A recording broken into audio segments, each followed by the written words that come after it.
What's up, guys? Welcome to the very first episode of Rogue Sinister, where we talk about our adventures, discuss our interests, what we carry every day, and even invite guests onto the show from time to time.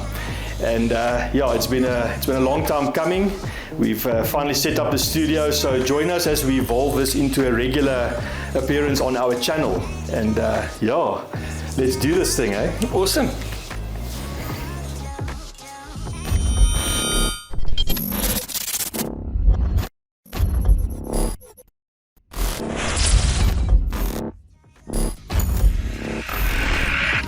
I think just to kick the show off as a very first episode, it's also a festive season that we're kicking off in, so that's why we've got gnomes and red lights and fires behind us, so nothing's burning. We don't have to call the fire brigade. It's just to have some ambiance. Yeah, that's a big word for us Afrikaans boykies. But yeah, so we're feeling festive today, ending off a big year with a lot of tough and hard times that we went through. We haven't urbexed as much as we wanted to, but hopefully in 2024 we're gonna kick it up a notch, branch out into some other interests as well, and for sure we're not leaving the urbex scene behind. We've got some very big locations on the map. We just need to get the time and kick the shoes back on and go explore. And it's like you said, the life went on, and unfortunately in both our lives there were very traumatic things that happened that actually just prohibited us from urbexing. For sure. So we made it through and everything's perfect now, but it's just 2023 was just a hectic year in general. So we're glad it can stop now. We weren't cancelled, we were just held up. So, but here we are to tell the tale, and that will be for future episodes as well, branching out a bit. But I think the first question on most people's minds that don't know me and Quentin, or Rogue Sinister, as some of the subscribers might know us better, how did we become friends? I think that's a big question. I think with even a bigger story to tell. For sure. So if I can begin, I'm a police official in the town that we're in, and Dries and them actually got part of a neighborhood watch, and one evening we started, and Dries actually called me by just knowing me and needed assistance for, was it a hijacked taxi or a hijacked vehicle? A report hijacking. One of the guys in the bottom side of our town had two ladies knock on their gate saying that the taxi has been hijacked and they've been taken with, and then the guy that hijacked them got out the taxi and ran into the field. Just a short overview, and then they got their courage together and ran to the closest townhouse complex, pushed the buzzer, knocked on the gate, reported it, and one of our friends that live inside there actually notified me, and obviously phoned Quentin. I think actually Quentin heard the radio chat about the hijacking, and we all rushed to the scene. He was so quick to the scene, he actually forgot his bulletproof vest, and that turned into a very long, I think we'll do an episode on some of those adventures, but it turned into a very long episode of trying to hunt these two guys that actually murdered the taxi driver. And so our very first evening of working together was quite a life-threatening situation.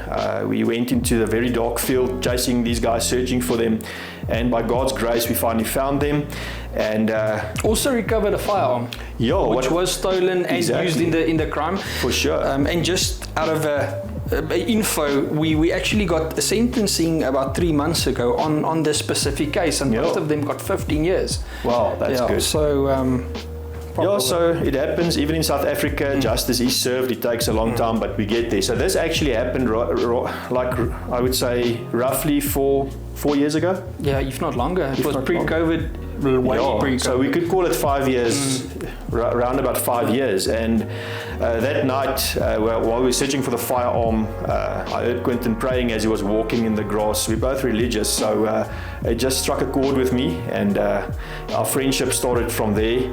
And I suppose if you're in a life-threatening situation with somebody, it forms a different bond. We finally found the firearm actually in the very shallow or short grass. And it was loaded. There was a round in the chamber, so the guys were ready to shoot whoever came across them. But by God's grace, nothing went wrong. And yeah, as Quentin rightfully said, I'm glad to hear that they were actually sentenced to 15 years each. We've had many experiences like that, firefights in between, but we'll do that in future episodes. Otherwise, I think there's a lot of stories, and on behalf of your guys, if you have questions or if you want to find out more, please share it, ask it, throw it out there so that we know what to give you guys. Because at the end of the day, if it wasn't for you, our fans, our subscribers, if you didn't tell us what you want, we wouldn't be doing what we're doing now. Definitely, that started the friendship.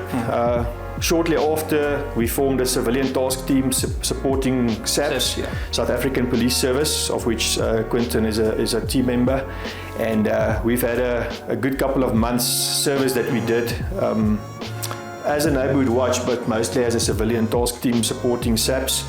And just as backup, if we are a very small and tight-knit community with obviously limited resources from SAPS's side. So they're doing wonderful work, and I must commend the station commander for doing what she is doing. But obviously, due to the limited resources, we can only do as much. And if it isn't for community members such as you guys that get on board, we wouldn't be able to have a massive success. Yeah, for sure. So on behalf of all the guys working in CPF or community forums out there, thanks for what you guys are doing. And even though I think a lot of people don't think that it's a contributory thing that they do, but it helps us at the background as SAPS, as jurisdiction of, what do they call it, Department of Justice. You help us tremendously. So thanks a lot on behalf of my side. If I have the opportunity to thank you. Yeah, for sure. And never stop everybody doing in the community as well. I think goes to show the community can get together and do something. We still have a very strong group in our town that does that. We're not going to mention names now purely because we haven't discussed it with them prior to this. But if they're watching, any of the guys watching this that's been part of the team and still going on, you much appreciate it, and keeping the families and even the police officers safe, because each extra hand that helps, safety numbers and all that. So it's been a privilege to be part of that, and that's how our friendship started. So I wouldn't call it a rough start. I think that was, from a guy's perspective, anybody that loves firearms and that loves dealing with the stuff, for us it was actually the best start. And from there on, we've just had many adventures together, and I can rightfully call him my best friend. I think at the end of the day, Same, if you're willing to die together, you can do anything else together. So, but God willing, we'll be here for many years to come. We don't draw our own line. He calls the end when it's the end. So that's how our friendship started. I think if we can maybe lift out one or two of our awesome adventures, that would have been one of them. I think that was the most epic adventure. If you have a look at a stressful situation. For sure. Like Dries said, a lot of stressful situations, but we also have a lot of fun situations. I think 90% of the situations that we get ourselves involved into is actually more fun and hilarious than anything else, for sure. Which makes it 10 times better. And there's a lot of humor involved, because if you're stressed out, the humor tends to come out in most situations, because you have to get that stress out of you. It has to go somewhere. And that is one way of getting rid of the stress, is by joking around, in a serious situation. While we're working, we're really kicking butt. I think at the end of the day, there's no question about our seriousness when it comes to handling life-threatening situations, because the public can get hurt, your team members can get injured or worse, and but joking around a little bit in between, the car chases and all that, then for sure that's I would say lifting the spirits a little bit in a very tough situation. So we have a lot of stories with regards to what we've done, being shot at, shooting back. It's not only that, but driving up and down, chasing people. We might have to open a second channel by the looks of it, but we're not. We're going to see if this thing goes anywhere and just start telling the stories. And we've got friends who'll call in maybe from time to time to come do interviews, telling you their stories and sharing their experiences, which will be amazing, because I think there's also a need for people to tell their side of the story and get that off their chest and off their heart. And the thing is as well, I think you guys as community members that do not know the inside have obviously you build your own story. They build their own relationship or not relationship, but they build their own thing of what they do and do not see. And I think it's a common misperception. A lot of questions that I get asked is like, isn't the police dangerous? And yes, I think it is a dangerous occupation to be in, but it's few and far between. It's like I know police officials that have got 25 years service that have not even seen a firefight or heard about one. And then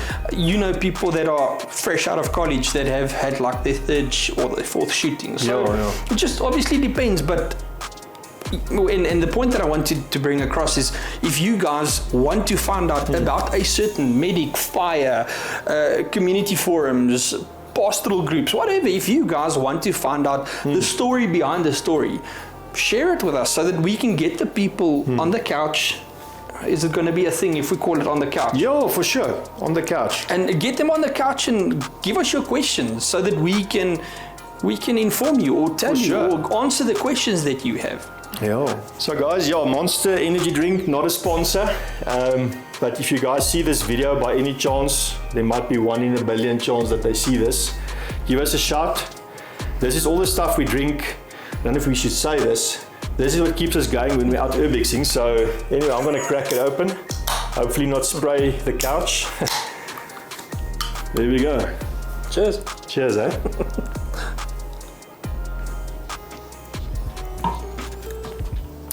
So why URBEX? That's a question that most of our friends and family ask.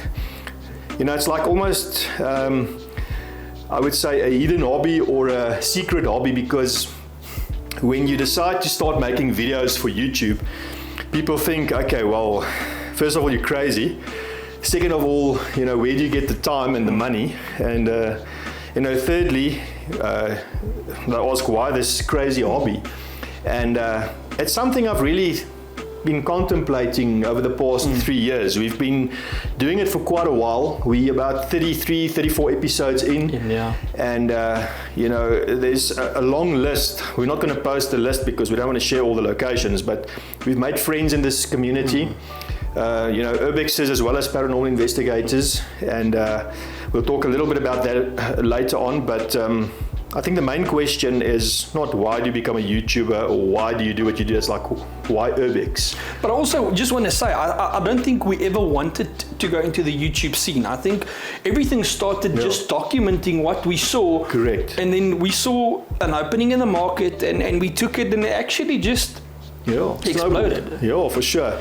And I think the love for photography, videography, you know, we like getting the cameras out, getting the drones out. You'll see in future episodes as well, we'll show you the drones that we use, the cameras that feature on the show. You know, the equipment that we take with us, because it is a high risk, high reward type of hobby. It's not for everybody. You know, people think you go stand in an empty building and you just take a nice photograph and that's it. But, you know, finding these locations is a huge mission. You know, we can talk about how do we come across these places, what equipment do we use to find certain spots, you know. Trespassing in South Africa is a big question mark. We'll discuss that at a later stage as well. How do we overcome that? Even though Quentin is part of the South African Police Service, there's still certain laws that you have to abide by. So how do we overcome that and get into awesome locations? And then obviously the safety aspect, because it's a high risk type of hobby where you can get injured. Because these places stand abandoned for years and years and years. So the platforms, the floors, the handrails. I mean, we've on numerous occasions injured ourselves. Obviously off camera and on camera, but it still remains a dangerous scene because of the abandonment and the pure. I don't know how to say it. Just the general decay of the places that we visit. Yeah, you remember South Africa is also very well known as a high crime country. So we're not going to talk bad about South Africa. It's our country. We love it. We wouldn't protect the community if we didn't have a love for this country. But You know, it's filled with people that are poor by nature. You know, they are born into, you know, bad situations. That's all they know. So when buildings stand abandoned for, I would say 2 weeks, 3 weeks, it becomes a target. And then after 30 years, you can imagine all the copper piping, all the ironwork, whatever is there that they can scrap for scrap metal or for copper, they strip out, and these guys become dependent on that. So whenever there's an empty building, you might run into them. And they literally go and ravish it, because the high amount of worklessness that we have in the country, people need to source other ways and means of getting a financial income. They need to eat. So, and even in our rural, urban areas, in the houses that literally stand right next to the one that we're sitting in, if they go abandoned, it's not 2 days, then the copper cable gets ransacked. Anything worth taking to a second-hand dealer gets taken. Yeah, they take it, they sell it for a couple of cents, you know, a couple of pennies, and you sit with a situation where we can run into these guys. They're not dangerous most of the time, but also it's like if you corner them, if they feel that they are backed up into a corner, they might also see you as a soft target. So that runs us into a situation where we can talk about our equipment that we take with, but you know, before we get to that, we also run the risk of running into cable thieves. They are more dangerous. They are much more, I would say, high risk, because they are always armed, whether with a knife or a firearm. And they tend to shoot back. Definitely. We've been in a few of those. So unfortunately, we don't show that on camera. We haven't caught camera footage of that, mainly because those are few and far between. But we were, if you go back to the abandoned mining village, we literally spent the entire day, and it wasn't a big village. If it was like maybe 300 meters by 500 meters square block of houses, we literally the entire day drove up and down, walked up and down, sat there, ate, equipment exposed, and it was literally just the two of us.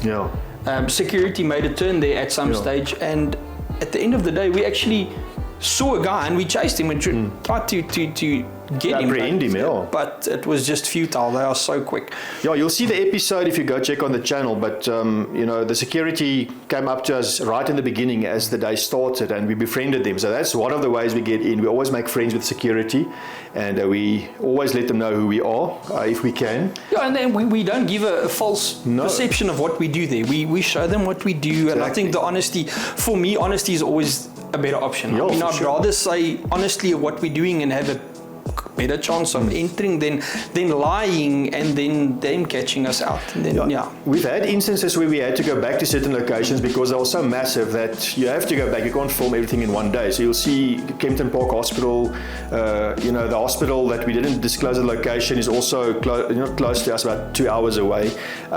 You know, there's certain locations we don't share the exact coordinates because there are still people living on premises sometimes. But those security guards, when they come to know you, they are much more willing to open the gate, let you in, and they actually provide protection ultimately for you as well, because, you know, even though they protect the building, it's also their job, you know, that they need to protect, because unemployment is quite high in the country. So the security guards, they have a high risk job, and to have friends that they know, there's a police officer, there's a community member that's part of, you know, helping the police force. For them, it's like, you know, having a friend on site, on premises.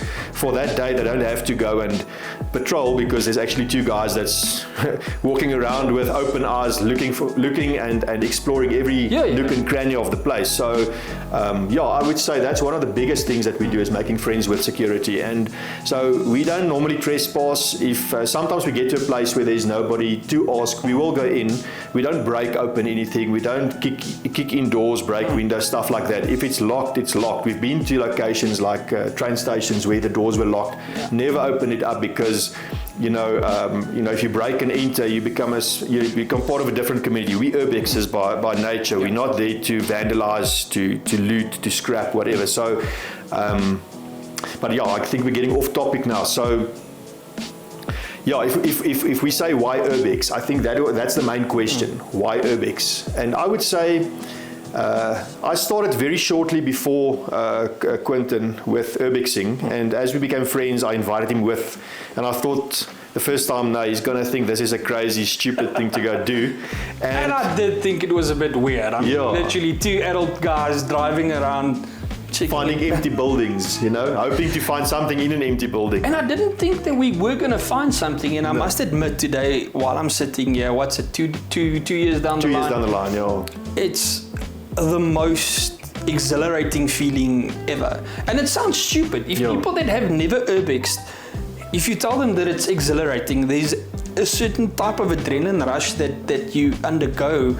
I don't think people would believe it. But do you also find, like for myself, I find it exhilarating because you're walking into a place like, when you were, when we were kids, in South Africa we go camping, it's a big camping community, and mom and dad always used to pitch the tent or set up the caravan and what have you, the camper, whatever you call it in your country. But then the kids go, they shoot out. Where's the pool, where's the bush, where's whatever, so you go play cowboys and crooks or whatever, and you start exploring as a child. And I'm a firm believer in, growing old but never growing up. I think that's one nice way to put it. And urbexing actually awakened that sense of exploration in us again, because you get to an area, and I experienced two main feelings. I experienced the exhilarating part, but I also experienced the relaxing part, because the tranquil part of what we do. For sure. I think you're like more of an extrovert, but I'm an introvert. So for me, I want to get as far away from people as possible. So an odd thing for an introvert to start up a YouTube channel and start doing what we're doing.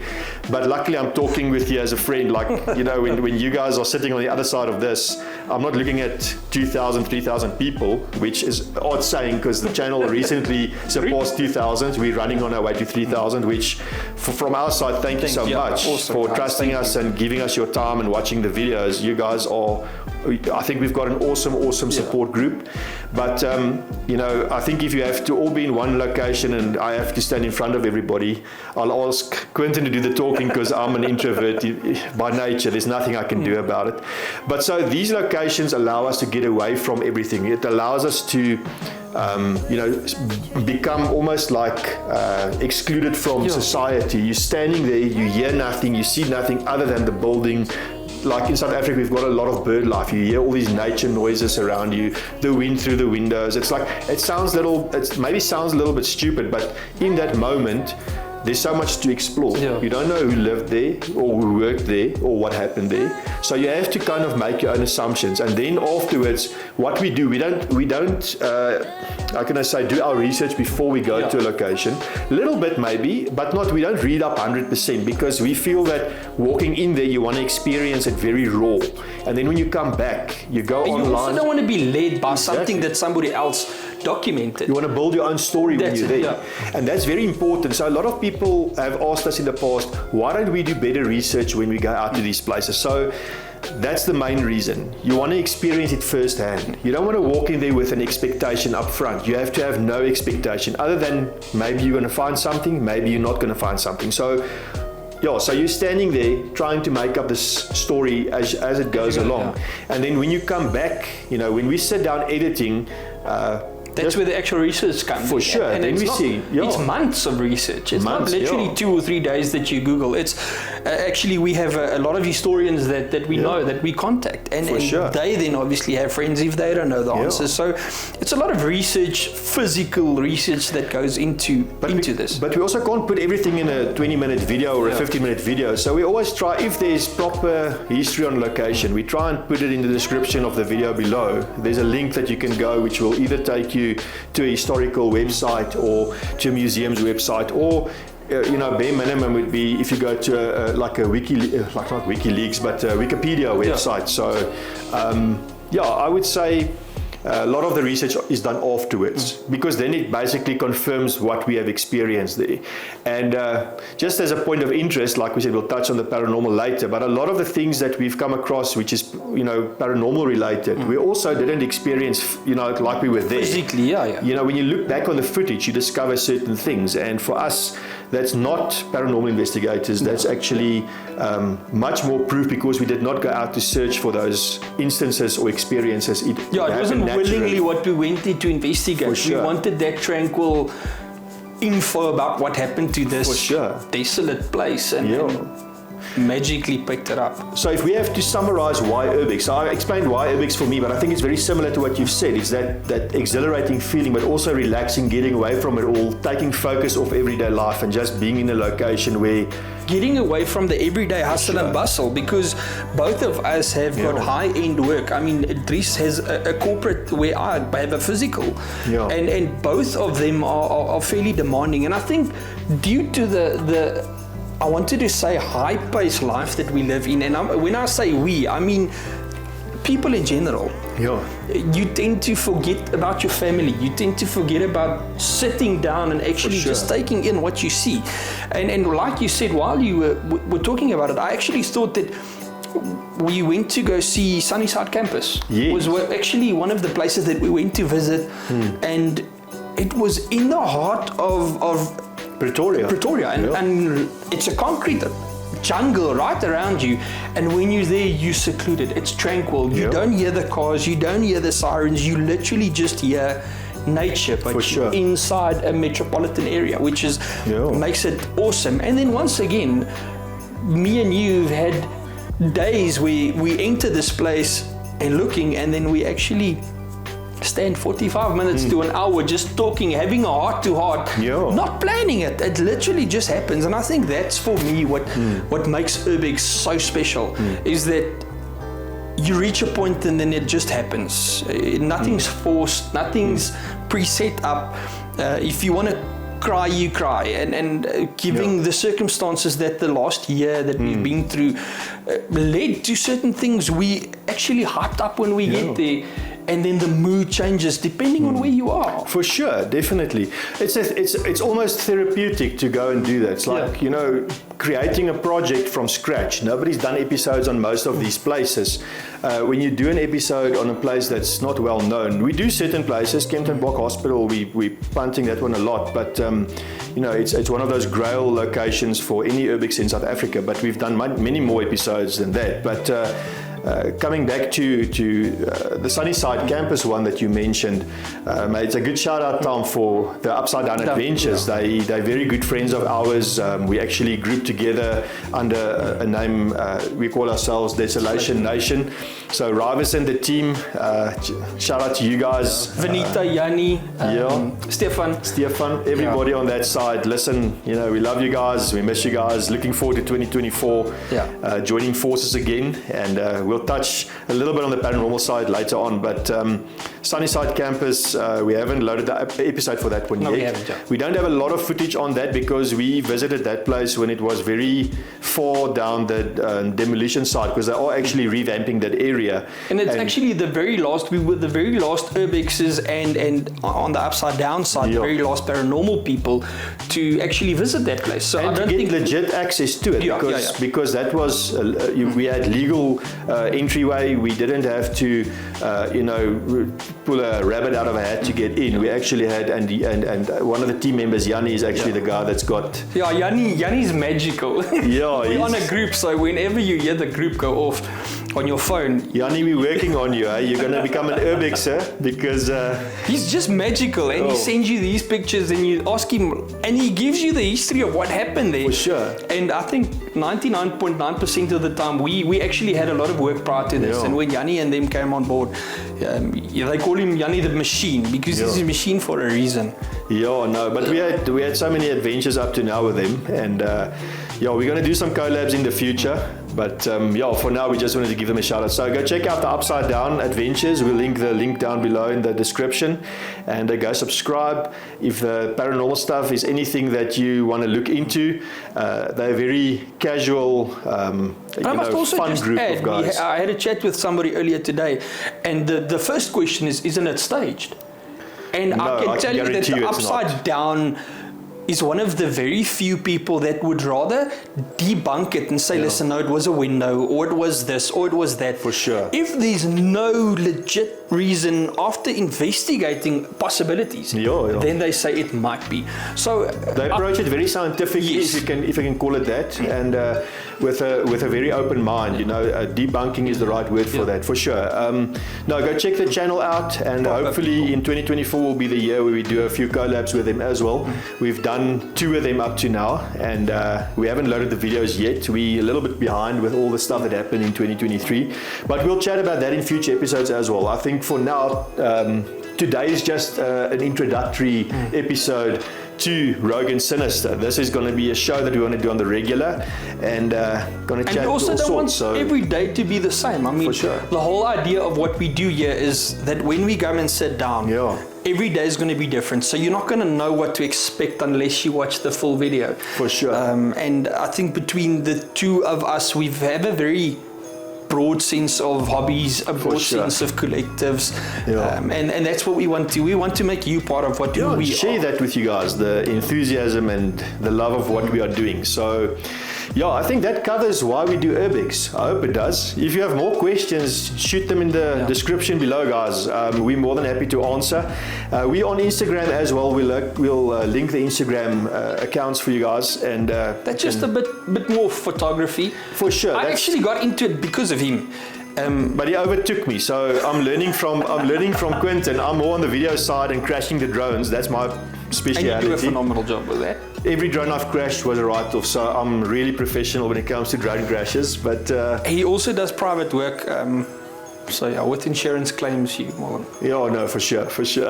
But yeah, so that's why we do URBEX. I think it's a relaxed way of getting away from everything. Basically, it's just In short. for sure. And I think to add to that question, I think the second best question that we get is, what are the most favorite places that you've ever been to? Yeah, so we've got a long list, but maybe we should separate a few of them. Yeah, so let's pick a few out. For sure, Kempton Park would be the number one for now, because not only because it's our favorite, because it's our favorite. I think in South Africa, There's a stigma behind it. yeah, for sure, and it's got a long history dating back to the 1970s, but we're not going to get into the history here. Please go watch. We've got a 4-part series on it.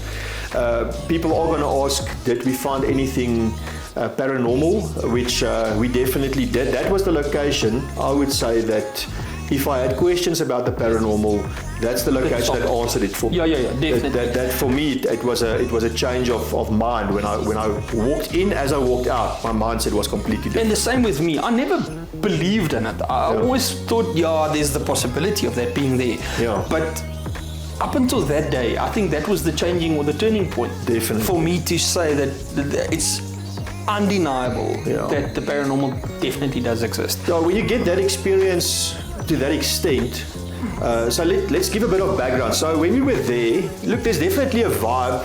I hate the word vibe, but there's definitely a vibe that's... Yeah, there's a sense in the air. For sure. You definitely sense whatever's going on. And without drawing a conclusion on this episode, that's something when you walk in, there's an atmosphere. It's a dark and a sad atmosphere hanging around, but that might be with any hospital. Look, it's a place where people do get healed, they stay there, they get well, but it's also a place where people pass away. And in that sense, there's definitely I would say, a spiritual energy hanging around the place. But I'll think about the episode where we discuss maybe the spiritual side of things. But for now, let's leave it at there's definitely an energy in that area. But what we did capture there was only discovered afterwards. So if you go watch the episodes, watch it with an open mind. I'm not this editing machine that knows how to do all the fancy tricks on the software that we use. At that stage, when we started watching the raw footage back, we actually discovered most of those I would say voices, most of the noises that we captured, we only noticed on the footage afterwards. Yeah.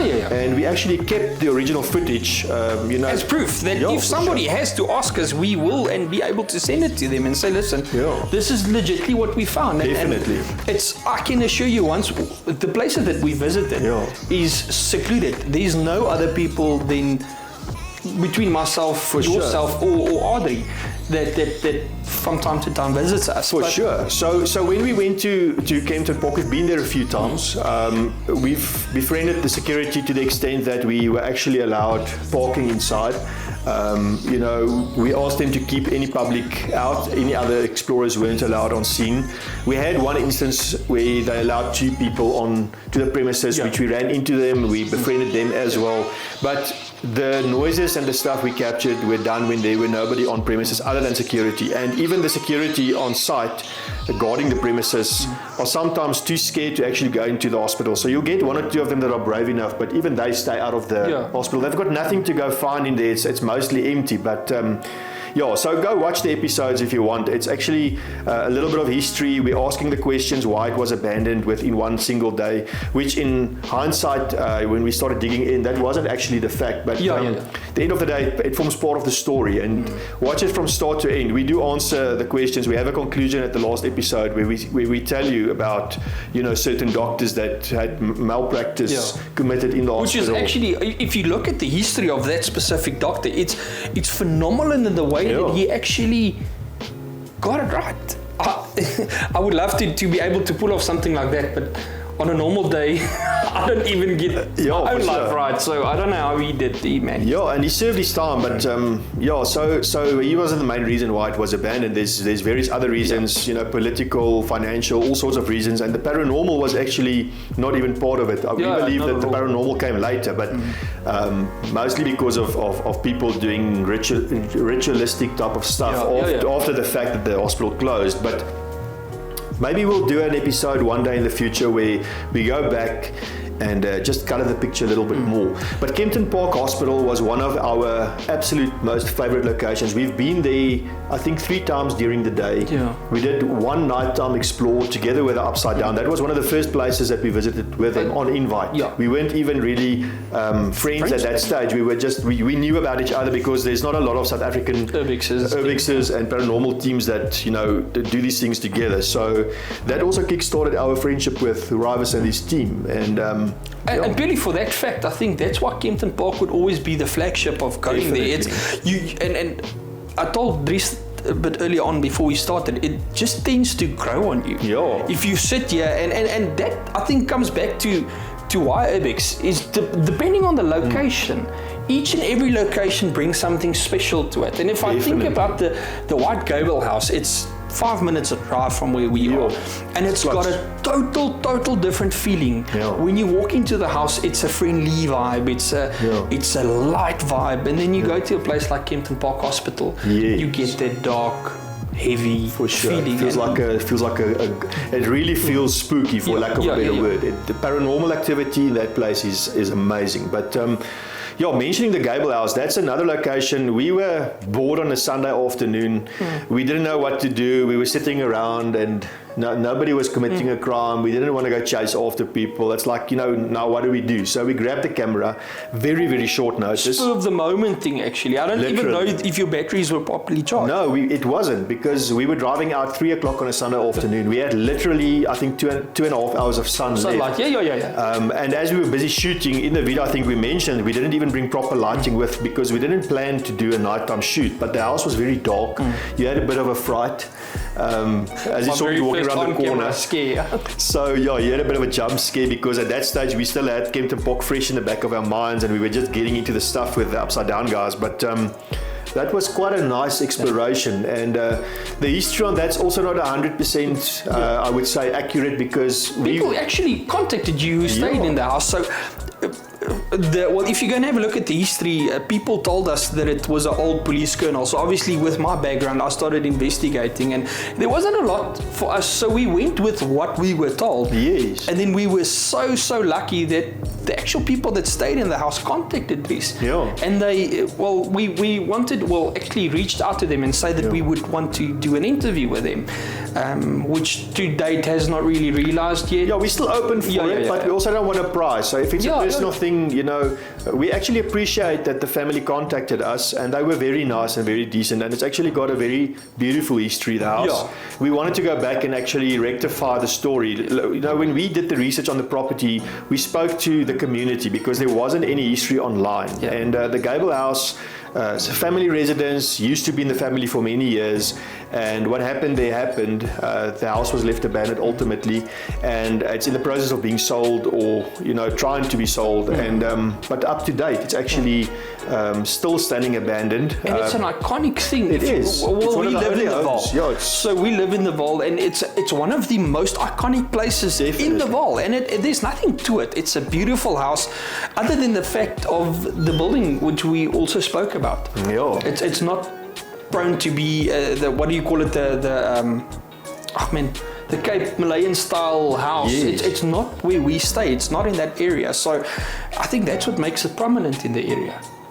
Yeah, the Gable House, I think we'll revisit if we ever allowed to. I drove past there about a week ago, and I see they've closed down the bottom of the door where we gained entry. Yeah. The yard or the property is still wide open. There's still no gates, no security. But you can see it's maintained. The grass gets cut, so somebody definitely looks after it. But I think that out of the spur of the moment time that we had there, it's just quickly, are we going to? Yes, we are.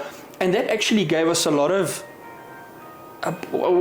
a lot of people didn't know that we did it up until we visited especially the in our area Yeah. where we live. A lot of people after that approached us while we were shopping. If we like walking down the passage in the office that I work at, people approach us saying, so you the guys doing the URBEX thing? Yeah. And you know, like local guys, I wouldn't call us local celebrities by a long stretch. No, but people definitely started recognizing that we're doing the YouTube thing, we're doing the URBEX thing. And for us it was eye-opening to find that people from church, people from work, people from just in general in random town, people, you know, walk up and say, so you had a nice fright, like a big fright, laughing about it, and then, getting the details, subscribing to the channel. So, I would say for us, the Gable House was a nice one for the local community. Yeah. And it's something that we definitely want to revisit. If not, then we've done what we've done. We still love that episode. It's a bit cringy, maybe in some sense, but we learn with every episode, and that is life. I think if you can look back and smile about a situation, it means it's a good memory. And for me, it's a beautiful and a good memory. We never at some stage want to be staged. No. If you don't like my accent, then unfortunately you don't like my accent. For sure. I'm here to enjoy myself first of all, and secondly of all, to give content to people that would want to do that, don't necessarily have the time, have the opportunity, have got the finances, because in its own, it's expensive to drive around and look at stuff. So being blessed in the way that we do what we do because of who we are and what we are, and I never want to be staged, or I think not even just myself. We don't want to be staged. What you get is what you get. That's who we are. If we want our subscribers and our supporters to feel like our friends. Yeah. When you watch an episode, we want you to feel like you're part of it, climbing out of the Jeep, walking with us, experiencing what we're experiencing. It's difficult sometimes to bring across what we find in places, and the atmosphere, the vibe around the place is difficult to bring across on camera. Because words can't explain what you feel. And maybe it's news to everybody, but we're not Russian, so the accent that we have, we actually Afrikaans. Ons kom van Suid-Afrika. Vir al die Afrikaanse kykers. Baie dankie julle. Ons waardeer julle. Ons waardeer julle. Dankie vir die kritiek, dankie vir die kommentaar, dankie vir die komplimente. I'm going to have to put all of that in words, so I don't have to speak too much Afrikaans, otherwise I'm going to have to bring, for sure. But in general, I think just we haven't been roasted at all. No, not at all. Not at all. So thanks for that. And even if those people that want to roast, please, I think we're open for that. We don't worry about that. We're thick-skinned enough, but both of our personalities, him being an introvert, me being an extrovert, we actually we'll laugh at a lot of different things. So if you see us laughing, we at some stage had an internal joke about something. So if you want to roast us, guys, we're open for it. Go just for please it. Don't spare us. I want to say go balls against the wall. Yeah. But we are who we are, and we love the fact that you still join us despite of our shortcomings. For sure. So thanks. If we can thank you, this is what we do, is thank you today. Today is a thanks for the sticking with us. Thanks. For sure. Yeah, guys. So another location that we drove out to for a quick explore was the town called Orkney. It's a mining community. Very well known in South Africa due to a program that used to be on the TV in the early 1990s. And the South African people would know this. I grew up with it. Yes, it's an Afrikaans show called Orkney Snorkney. For those South Africa, the Americans that want to, or the people that are not from South Africa, go and YouTube it. It's actually, most of the series is on YouTube. It's on YouTube, and in English it means Orkney doesn't snore, so it's not a town that's falling asleep or it's a sleepy town. It's actually saying it's full of adventure. So, but not to go into that too much. Orkney is a well-known town because of the TV show, basically. And, as well as the mining. It's a very big mining community. Sure. The majority of where we are located is I want to say 99.9% industrial and mining related. Definitely, yeah. So that's why most of what we do is you'll either see that we will visit a mining community, an industrial community. That's not because that's what we target, that's what we have around us. That's our area. That's the community. So so we drove out. There's one location we stopped at during the day there. That's actually, we said we didn't film that. We took a few photographs for Instagram. Used to be mining offices. It looked like it was in the jungle with all the overgrowth. Beautiful, beautiful location. I'm not sure if it will be standing anymore when we get there now, purely because of the extreme rate of looting that goes on in the area. That building might not they literally just heat the bricks so that they can take out the bricks and build their own little places. So crazy. It's phenomenally beautiful. It felt like we were literally in a jungle. Go check on Instagram a couple of months back. You'll see the Jeep standing between the trees with this office building, like literally only bricks and walls sticking out. Beautiful location, but that was on the way to Oppenheimer Stadium, or what used to be known as Oppenheimer Stadium. There's an episode, the episode didn't get much traction on YouTube, but for us it was a very nice location. It was a very hot and humid day. I remember we were sweating crazy, like we couldn't have enough water for that day. But so Oppenheimer Stadium, very sad history, tragedy that happened there many years ago between two soccer teams where the fans actually got violent and some of them were killed. It's very well-known soccer teams today. For sure. You'll see the episode on the channel. We bring in some of the footage, the documentary footage. I wanted to say, actually, that's one of the most informative documentaries that we've done on an episode. Just purely because of the history, because it's so rich in history. And there's a memorial site with the names of the fans that were killed during that fateful day. So Oppenheimer Stadium for us was a nice outing. A very hot day. It just sticks to the back of my mind. When you think of Orkney, that's one place that I remember is actually Oppenheimer And like I told Stadium. you earlier, today I miss Orkney. Today, as we sit here, I long to be in Orkney, just because of the area, just because of the people. Each area that you go to has got a different set of people. It's got a different feel to it. And I think that, in a sense, also comes back to why we do what we do, is just to know the diversity of cultures that we have in South Africa. It's funny you say that. You wake up one morning and you think of a place that you visited a year ago, 2 years ago, and it just brings back these memories that you want to be there and experience it again. So it's a strange thing, there's a smell in the air, or there's something that happens in the area, a sound or something that triggers that memory, and it's like, it was a good outing. That was a good day.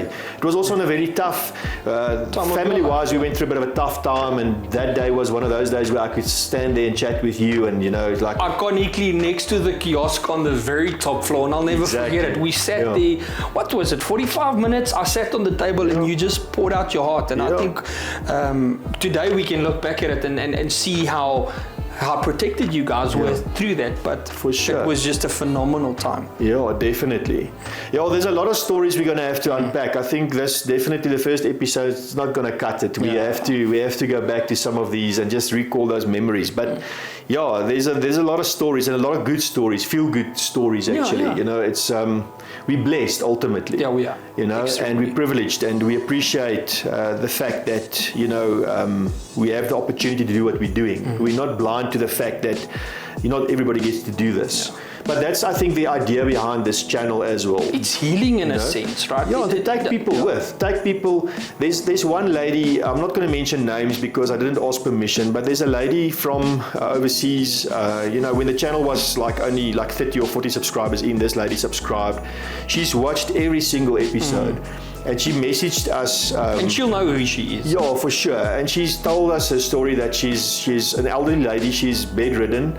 She can't go out and explore and go out and camp. And she and her grandchildren actually watches our channel. And, at one stage she fell behind with the episodes. I think she might have been ill or in hospital or whatever. I can't recall the exact story. But I saw her picking up again and then watching the final 14 episodes up to date. And she commented on every single episode, even the ones that she didn't. Thank you. For sure. We really appreciate you. We do for sure. And I think at the end of the day, that's what keeps us going, because if I was stuck in a place where I couldn't go out exploring, that's the stuff that I would watch. Keep me motivated. For sure. It means there's people out there with similar interest, maybe not the same means, but we have a responsibility towards them to, bring out this content and take them out of that situation. Even if it's for only that hour. Just for that 15, 20, 30 minutes, an hour, whatever. We're taking them by the hand, leading them to places that they wish they could go. And that means a lot more than a thank you than. And believe me, I want 10,000 followers. I really. But it's not why we do this. It means a lot then having 10,000 followers, definitely. Actually having meaning and adding meaning and value to somebody's life. Yeah, it's a much more deeper thing than chasing the subscribers at the end of the day. And if you guys want to share your story with us, you please, if we can assist and help and do something to better, we would love to do that. For sure. Look, this channel is definitely going to go, different places, not just URBEX wise, but we've asked the question in the past, where do we see this channel going, or where do we see our content going? So URBEX was just the beginning. That's where we cut our teeth with the videography and getting out there. But I think it's going to also turn into a bit of a lifestyle channel where we start discussing what equipment we use. When we go out to places, film if we go to the shooting range, or going out for a day doing the 4x4 thing in the Jeep. And having what we actually did, I'm jumping this ahead. No, for sure. We, not too long ago, went and visited an abandoned house, not too far from where we are. Yeah. And the place was left alone for a year. Definitely. And we actually bought the house. Yep. Me and my wife bought the house, and we in the process, we're actually living there already, but we're in the process of renovating it. And that started as an URBEX and became a lifestyle thing. And we want to include you into that. So the next episode, obviously we haven't loaded that, we haven't done anything on that house yet, but in the meantime, you purchased the property, you started the renovation process. And it was a hell of a process. Anybody who wants to renovate, please never do that. Never. You might think about it afterwards, and sure, you should have listened to what Quentin said. So if you're watching this after the fact, he told you so. But I'm glad you managed to get the property, and that's also a blessing, and it's something that you can look back on and say, sure, we explored this place and we made it better. And you managed to fill a house that was standing empty for many months, or maybe more than a year or two, and you've actually managed to put love and life back into it. That's a positive story. After moving into the house, renovating, still busy renovating the house. He's been more busy renovating the house than doing anything else. So that's part of the reason why we don't get out as much at the moment. In between shifts, I still need to work at home. For sure. But we're getting there, guys. Sometimes life happens and you have to just go with emotion. And then once you're through all that, you carry on. So it's a positive change, but you have to get back into the rhythm of things. It's got a whole ripple effect due to what happened, Definitely. But I think that's why we made the shift towards the lifestyle channel, so that people out there, because you tend to think that I'm the only one going through this struggle. I'm the only one that has a relative that's in hospital. I'm the only one that has had to deal with a parent's passing. Whatever the case may be, you tend to seclude yourself and think that you're the only person going through that. And that's why we want to share the lifestyle part of it. So that you can see that life happens. It's also not... It is what it is. And as long as you can just reach the next day and reach the next day. And I mean, we've been, this last 4 months in what we've been doing was hectic.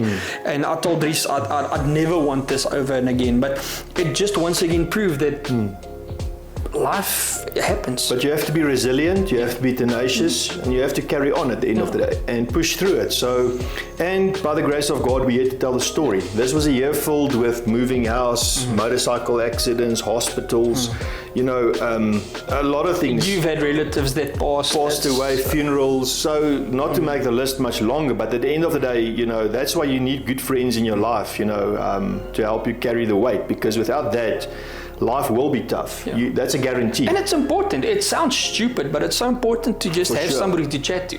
Pick up a phone. And I mean, there was some stage in my life that I could just pick up a phone at 11 o'clock in the evening and just give you a call and say, I'm over it. But same here, you know, if you don't have somebody to talk to, well, you can always talk to God, but at the end of the day, sometimes you need somebody physical to just be there. Just listen. And I mean, listening, it sounds stupid, but if you can just get it off your chest, you will automatically feel 80% better than when you started that. And that in URBEX, I don't know if it's like, if there's URBEXs out there that share a common denominator like this, but for us, when we're out there, it's just me and him. Yeah. And that's where the raw feelings get there, and I just open up, or you just open up, and we can... No, you get that moment where you can share, and a weight shared, it like halves the weight for you, because now it's a shared weight. So, no, for sure. But, I think in the coming year, we're going to do a lot more vlog style content, lifestyle content if we can, God willing, and if we get the time, we'll do that. So stay tuned in. I think we're still not done with the URBEX scene. I think we've got a list of about, I don't want to say 50 locations, but it might be pretty close to that. If not more. Yeah, some of them are quite far away. For us to drive is about 8 to 10 hours drive to get there. With the current price of fuel, that's going to be an expensive operation. We'll be walking, so it's going to take some. Yeah, we'll take 3 years to get to one location ultimately. Yeah, and I can do with the weight loss. Yeah, we're not going to start a series on weight watching, because that's going to be... We leave that to Audrey. Yeah, we leave that to her. We're not going to train with her. We'll just photograph it. That's what we'll do. So Audrey, you can wish, but you might not get that wish. We're not going to exercise with you. We'll be there, but we won't be assisting. For sure. You can carry the camera bags. That's one thing. We can load it heavier for you. So, but anyway, go check out Audrey's channel as well. She's into the exercise. I think it's WeFit. WeFit. There we go. So but we'll link the Instagram on the description. There's going to be a lot of links down below. So Monster, if you guys see this, if you want your link posted, please let us know. We'll do that for you. We say fat chance, but with our luck, we'll get Red Bull online and not Monster. So Red Bull, if you do, I'm a massive fan. For sure. Yeah. So what equipment do we use? That's a question we sometimes get, because people want to get out there. People want to do what we do. And it's not a competition, guys. If it was, we've already won. So, only joking. No, I think the guy that gets answered or gets asked that question is you. I'm dumb when it comes to technology. No, you're the guy setting up everything. So hence again, I can pick up heavy things and carry it around, but you're not going to ask me what this is. Yeah, maybe, but at the end of the day, you learn so quick, and I mean the skills, translate. So we've got 2 drones. I'm trying to get Quentin to learn how to fly the one. We've never actually had the opportunity to go and just do, the drone flying thing with Quentin. But when I become a pilot, I'm going to become famous. So I don't even want to. I'm sticking. 2024 is going to be the year. You're going to feel like a fighter pilot when you get that thing in the air. Give myself some aviators. Exactly. So we're going to qualify him as a drone pilot. I need a wingman up there. South Africa is dangerous, and even your drone, you don't fly that alone. So no, we've got a DJI Mini. Which is one of the very first mini drones that they brought out. So that's the old one. We purchased that about 3 years ago, and we've started the channel with that drone actually. Still one of the tiniest drones. I don't think they make products for that anymore, because the newer ones came out. But it's still proper. It's still fun. It works. It's 100%, and the battery lasts, which is brilliant. We upgraded about a year ago to the DJI Air 2S, which I hope I've pronounced it the right way. But I've already lost you by when you started with Air. We'll do some episode maybe on some of the products. So the guys that know about this, for sure. So the Air 2S, that's just brilliant. It takes 4K footage. It's very stable, can do high wind flying. So a lot of the later episodes we shot with that one. The DJI Mini actually became our backup drone in case batteries die. You have a backup. So it's always good to have that. Camera-wise, we are recording on the one now that we also use in the field when we do the URBEX thing. So that's the Sony ZVE 10. I'm not going to talk about the lenses because I'm not that tech savvy, but we have a few lenses for it with wide angle and whatever. So the ZVE 10 has been a game changer for us when it comes to when it comes to Sony, it's more or less an entry level when it comes to these type of cameras, but for us it's been a game changer. We're still running a GoPro Hero 6 Black Edition, GoPro 5 Black Edition, which is old school stuff, but but for some reason the GoPros just won't die. Works, yeah. So we're going to take them to the shooting range. If they survive that, they're still carrying on, but they're going strong. And then we're also still running the DJI Osmo Action 1, which can shoot in 4K footage. That is the main camera that Quentin actually shoots with. So we've got the Osmo Action and we've got the ZV-E10 as our primary cameras when we go out exploring. And we've got to stick out our tentacles a little bit. We want to explore with 360 cameras. Yeah. That's a bit expensive, but we'll see where the channel goes. For now, we're happy with what we've got. Yeah. And then obviously our Android phones for photography and all that. Quentin does have a proper DSLR camera that we sometimes take with. We're actually, for interest's sake, setting up your man cave at the moment. So I still have to come have a look at what he's doing, because if I don't go look, maybe he's going to paint it. If he doesn't advise, I'm going to mess it up. Yeah, no, he's not going to mess it up. I'm worried he's going to paint it pink. So real men wear pink. And maybe just on that topic, for the guys that are tech savvy, just give us some info of what you think would be better, what we can change. If there is something that we can change, what do we do? Where do we go? Within reason, because we're only millionaires. We're not multi-millionaires. So, I used to be a multi-millionaire, but after this hobby, his wife, he sat crying one day. Yeah. And I asked him what's wrong, and he said he's a millionaire. And my wife turned me into a millionaire. Yeah. And I'm like, well, why not? He says he used to be a multi-millionaire. Yeah, so no women, no cry. That's all I'm going to say. Thanks, Bob Marley. No, but shout out to our wives as well. They've been strong supporters of this channel as well, and we still have to go home after this, so we have to say something nice about them. We appreciate you guys. We love you guys. No, you are bigger supporters.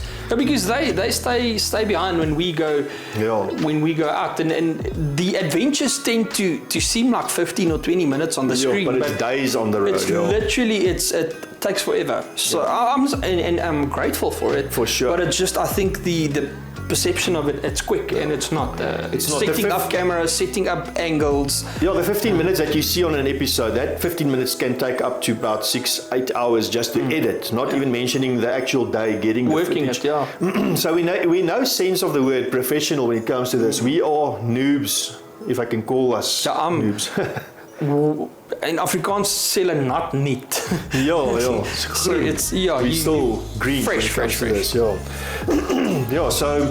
I think at the end of the day, it's good to have a good support base. Also, I'm not sure if I should say this, but I think my dad's one of our biggest supporters. He comments on every video.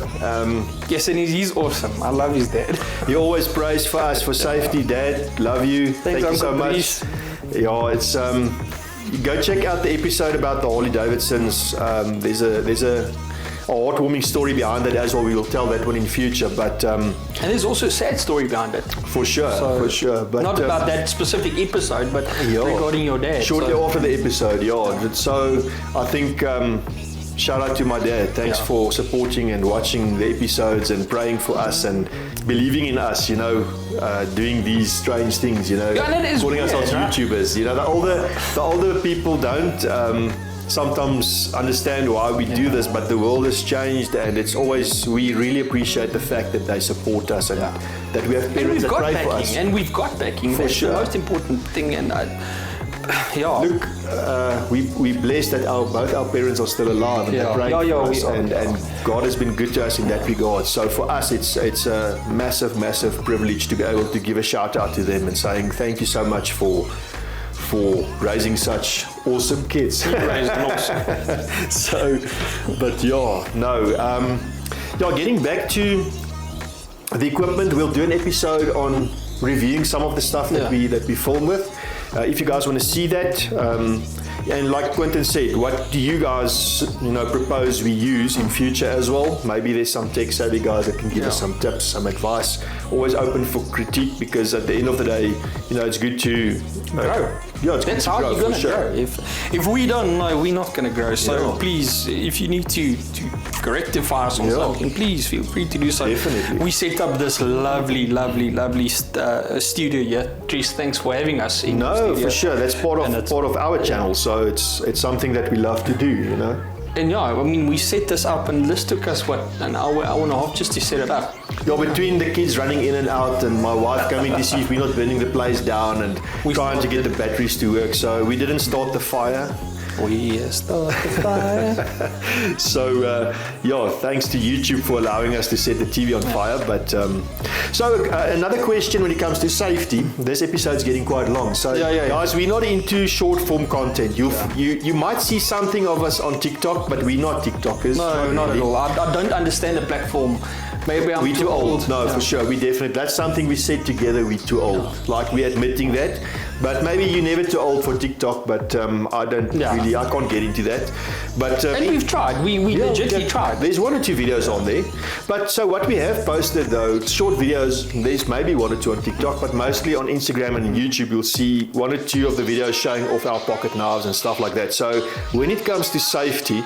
We're also not going to go too much into detail with this because we can do a whole episode just on our everyday carry or EDC as they say. So what do we carry as urbexes or just in everyday life, because South Africa inherently is a dangerous place. So maybe we should do a bit of a pocket dump, each of us. I think you go first, or do you want to go like if you put your gun down, I'll put my gun down, or do you want to go? Well, let's pocket dump it and see what appears. So do you want to dump it here and we'll lift it up for the camera? Yeah, why not? Let's give it a go, guys. If it does look a bit odd, then we'll find a different way of doing it. So just don't shoot me. If we offend somebody, we apologize. Safety first. Yeah, let's rather do that.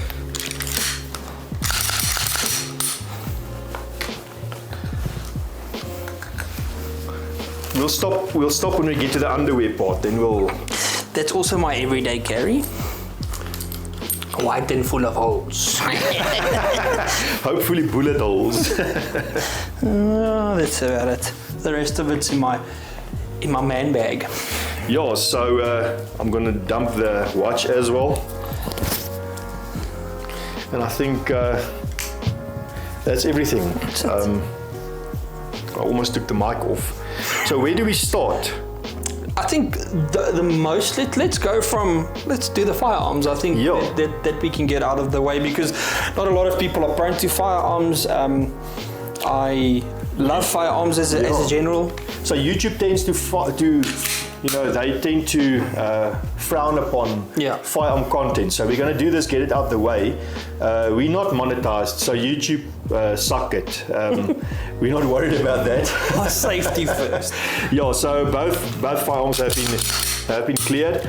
On camera you can see. So let's hold it a bit closer so the guys can see. So this is the Glock 19X with firearm light. I think it's the Valkyrie 2 from Olight. That's my everyday carry.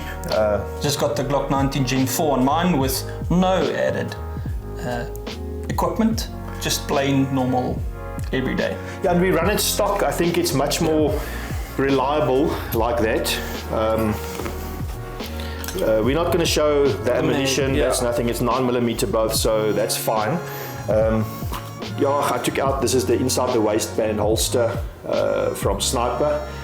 If you can see that. Mine is a custom Cadex one, which is unfortunately just my belt, so I can't just take it off. If you can see it, you can with an awesome Punisher skull on that. I love it. We love it. Yeah, for sure.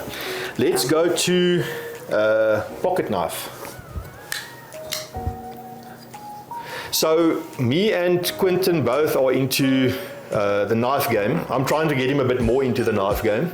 We're working on a mean knife collection at the moment. He's working on the mean knife collection. I'm just with him. I'm dragging him along. So he gets a knife every so often just to flesh it out a little Sponsored bit. by Finrite. By the Rogue URBEX. So here we go. Those are the knives. And you can explain this, because I don't know all these technical terms to this. So let me see the first one. I can't recall. This is the best tech. I can't recall the name of this one. This one's got an amazing action, so you can see he's been doing it for very long. Yeah, this is a best tech, and I wish I can remember the name now because it's not coming to me right now. It's got a very nice tactical feel to it. I'm going to show it to this camera as well. I see the people put their hands at the back too. Yeah, let's do that. Let's be professional. I don't know if it's going to focus like that or whatever, but yeah, so that's going to be Quentin's carry for today. We're roughly about, I would say, 100 knives into the collection at the moment. And then this is a customized PM2 or Spyderco Paramilitary 2, and put some titanium scales on that one, aftermarket pocket clip, and yeah, this has been That's customized, guys. Mine is stock then. No, I just bought other scales for it, and it's been running it. I'm not sure if you've got your pen with you. My pen is actually in my man bag. If you give me a second. Yeah, sure. Because this bag goes with me everywhere I go. For sure.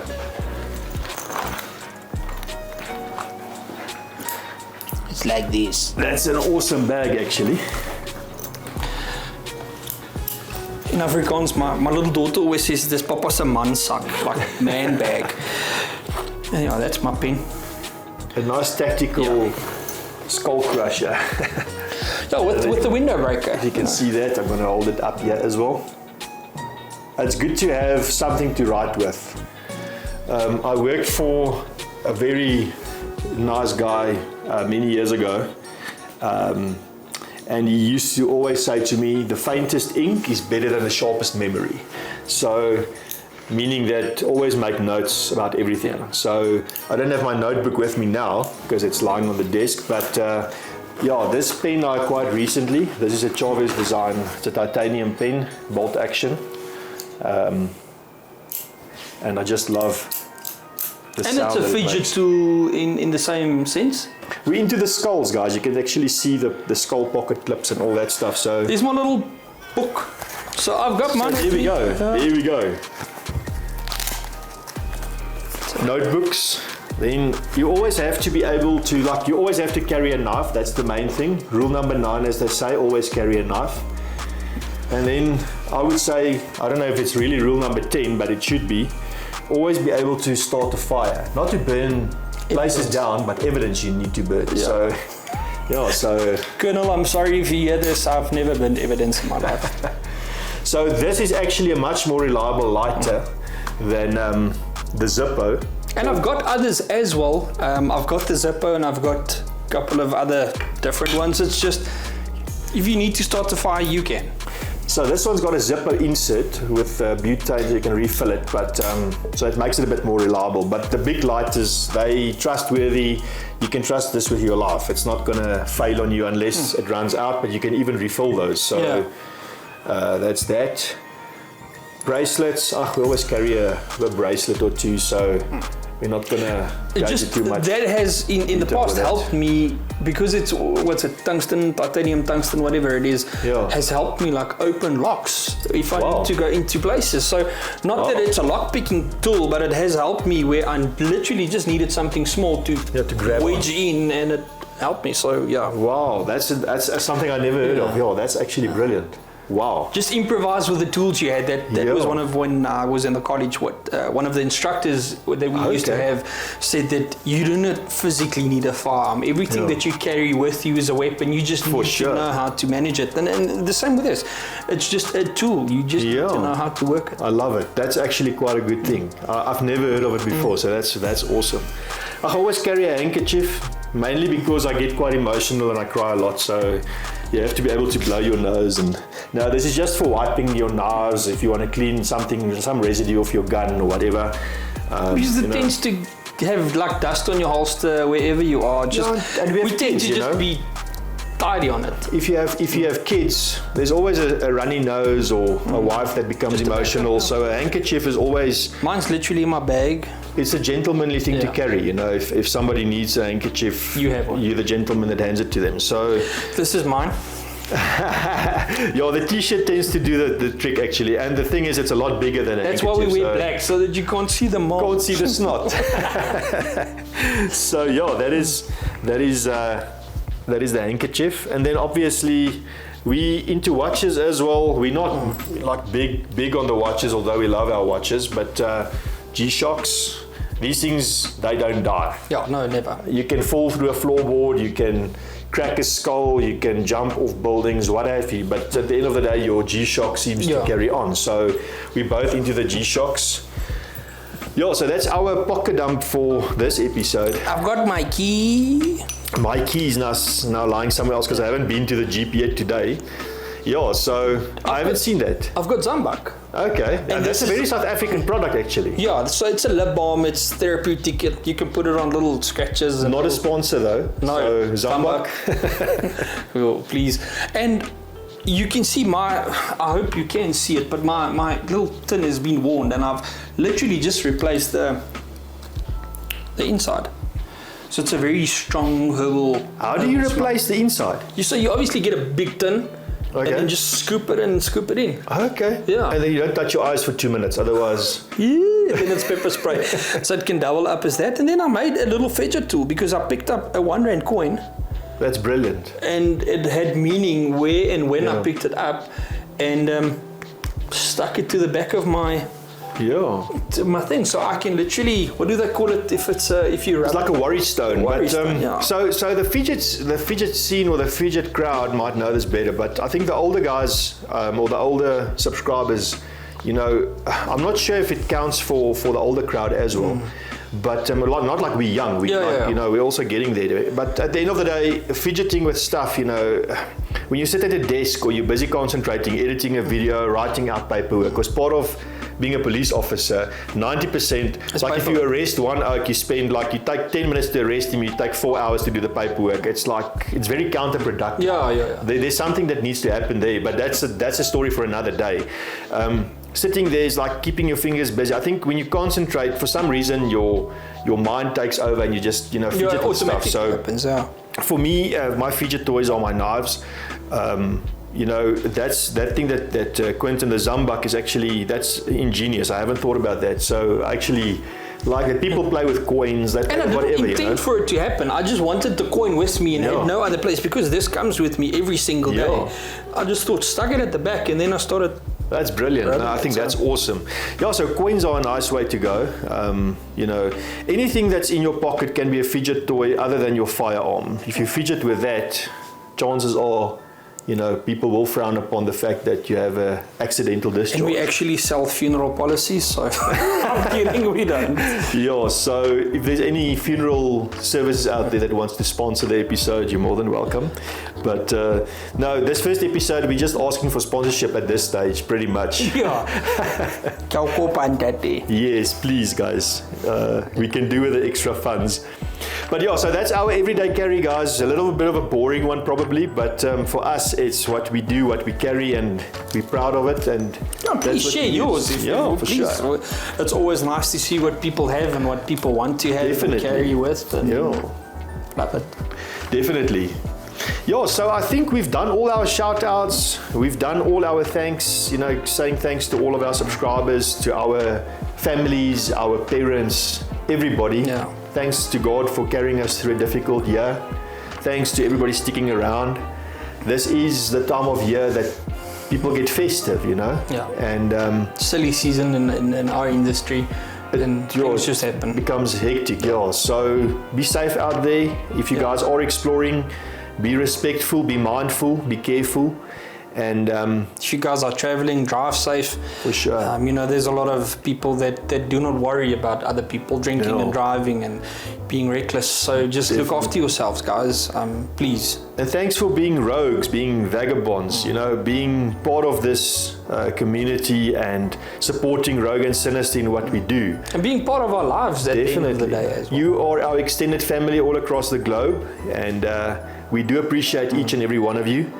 And by the looks of it, the channel is growing. Yeah. Beginning of 2023, we were on roughly 500 subscribers. We are standing on roughly 2,500 at the moment, which in our niche is, I would say, proper growth. That's South African decent channel. growth. But we're not even South African, like you said, because South Africans aren't really prone to do stuff like that. It's more overseas people. Yeah, it's mostly overseas, but I think for our community, it's a good thing to see that there is still growth in the market. So And yeah, thanks for sticking with us through the rough patches, through fewer episodes from time to time. We are getting out there, getting the episodes up and running again.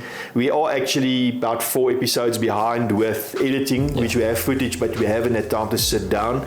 That's on me, not on Quentin. Yeah, but you've recently had renovations with your place as well. Sure, So and it's moving just- office and everything. So it's tough. Yeah, 2023 was the year of change. Yeah. You know, and we hope that 2024 will be a peaceful and a successful year for each and every one of you, and that you will be blessed, that you will be protected, and may this festive season, whether it's Christmas or Hanukkah or whatever you celebrate, may you just experience love and peace, and may you experience God in your life. And may you be blessed in everything that you do and everywhere that you go. I think that's our prayers for sure. everyone that is close to us. For sure. Yeah. Guys, we'll see you in the next episode, whether it be an URBEX episode or maybe another one in the studio. Thanks for sticking with us through this year, and here's to 2024. Hope it's a good one. Guys. Cheers. Cheers, guys.